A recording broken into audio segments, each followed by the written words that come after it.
JP Morgan did a study of 280,000 retirees, and the results were quite surprising. Some of the findings are actually opposite of what you might think. And I'm going to show you what the current trends in retirement are, the types of spending patterns that retirees have, and why many retirees are focusing on the wrong thing. And that's killing their satisfaction. And I'm going to share with you how a client navigated these challenges over the past 27 years to live his best life.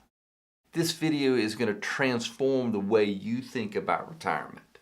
The first finding is a fear that holds back many retirees.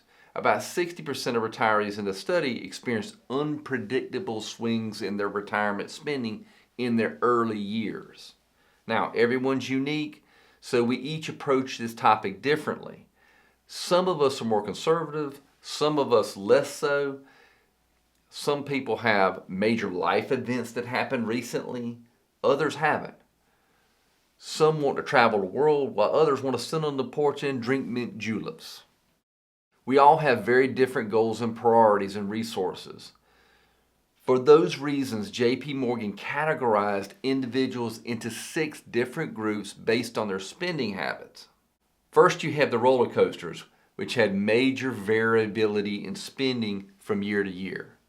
Then you had the steady eddies, very little changed in their spending from year to year.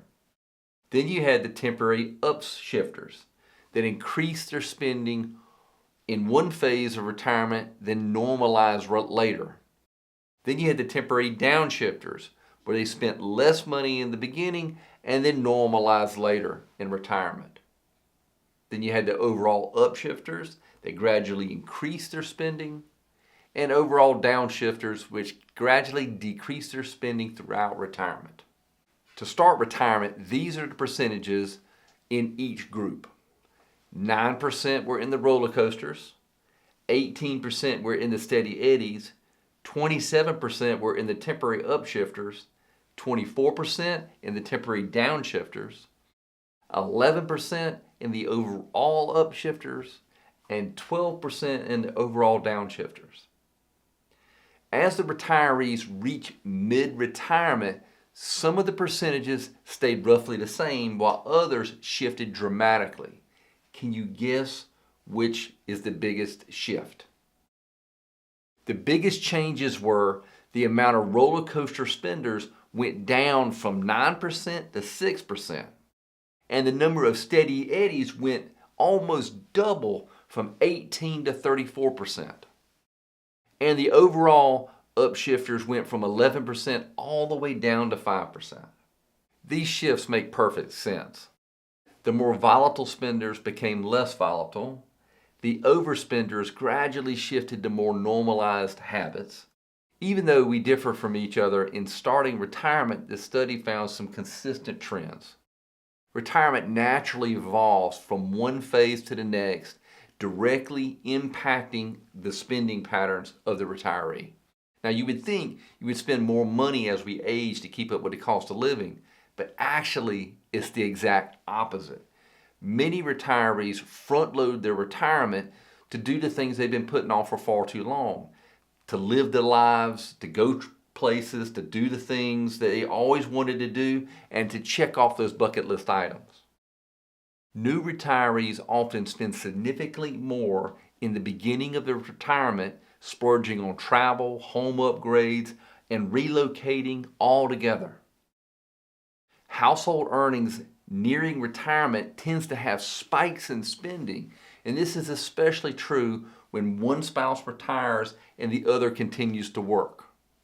You may think healthcare costs might feel like a big deal now, but they often don't become significant until we get much older, and that's after other expenses have already come down.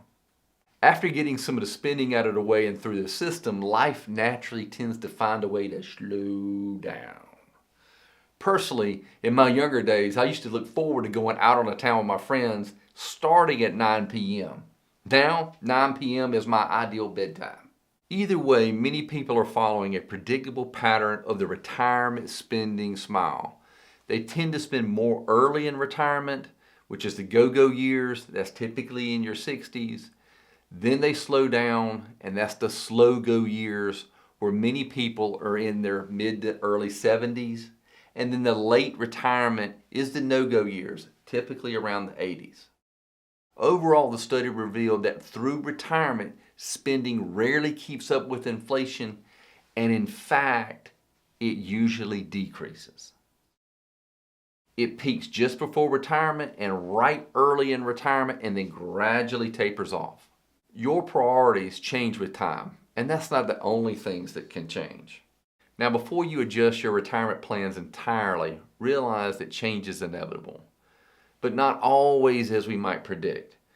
It's important to recognize that trends change.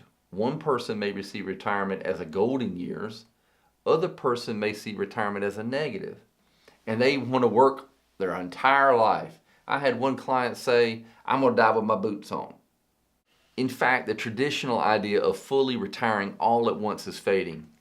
Many clients are easing into retirement like tiptoeing into a hot tub, nice and easy.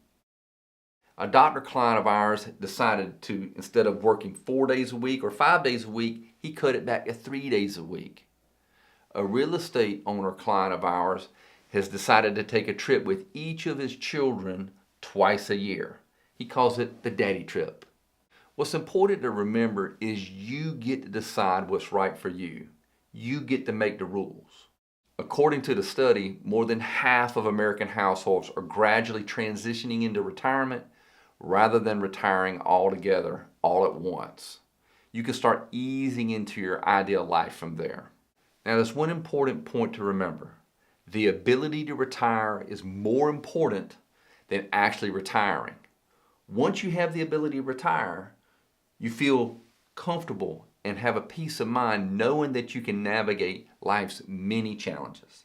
So while past data might be enlightening, you can't put too much weight on all of this precisely forecasting your own future. So what do? Have a plan, a flexible plan. You need to have a plan that moves as life changes because you want to be able to change with it. Let me share with you a story of a client that I started helping early in my career. We started working together in 1998. He was married with 2 kids, and those kids just graduated high school. Over the next 27 years, he went through retirement, selling a house, buying a house, retirement relocation, the dot-com bust, 9/11 terrorist attacks, buying a condo, having grandkids. His wife passed away, unfortunately. He sold his condo. He started helping his grandchildren with college education. He survived the financial crisis. He shot his age in golf multiple times. He saw his grandchildren get married. And he saw his great-grandchildren be born. And he passed away this year surrounded by family and loved ones. There are many things that are going to happen in your life, just as there's so many things that happen to you to lead you to this exact point now. Don't let the stress of the finances hold you back from living your life. Put together a plan and live it. Now, if you'd like us to help, feel free to look in the description below and you can reach out to us. And if you would like to know more information about how to put a plan together, take a look at this next video and we go through a case study.